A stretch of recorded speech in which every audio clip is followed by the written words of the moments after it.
I never really played Dragon Quest games or Minecraft, but my friend told me Dragon Quest Builders 2 was like a combination of them. My main concern for this game was that it was going to be a lot like Minecraft, where I'm given a huge world to build my creations with no objectives. Really, I'm just too lazy to create my own objectives. After I completed the main story quest, I was pleasantly surprised on how they set the game. The only Dragon Quest game I played was Dragon Quest VIII back during the PS2 era. I enjoyed it a lot, but I never sought out more games in this franchise. I decided to jump into this game because I wanted to see two genres mashed up together. I played as a builder shipwrecked on a place called the Isle of Awakening. On this island I met Lulu, another person from the shipwreck, and Malroth, who has amnesia.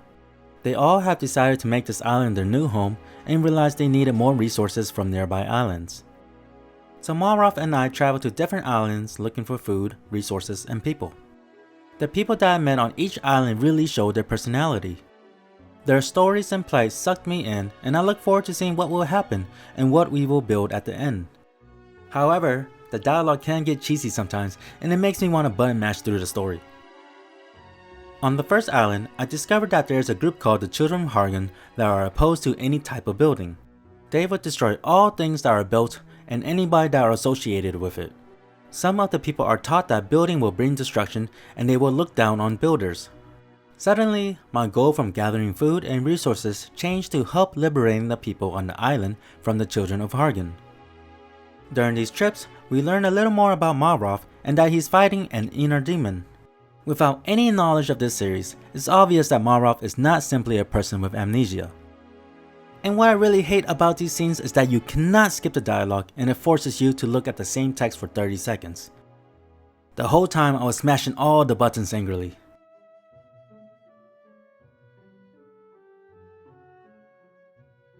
These stories are entertaining enough, but the overarching story is a little weak because my main goal is to gather people to help me live on my island.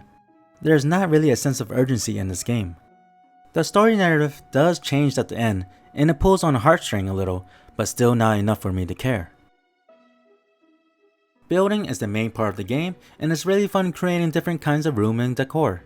I will spend a lot of time trying to figure out how to make these rooms look nice. I don't play Minecraft a lot, but I feel like the building system is easy, but scrolling through all the items is sometimes cumbersome even though they are in their own category. There are smaller islands with some objectives. If the objectives are met, I can receive an unlimited amount of a certain resource. So if I wanted to concentrate more on building rather than resource gathering, I could do that. It's also very easy to build.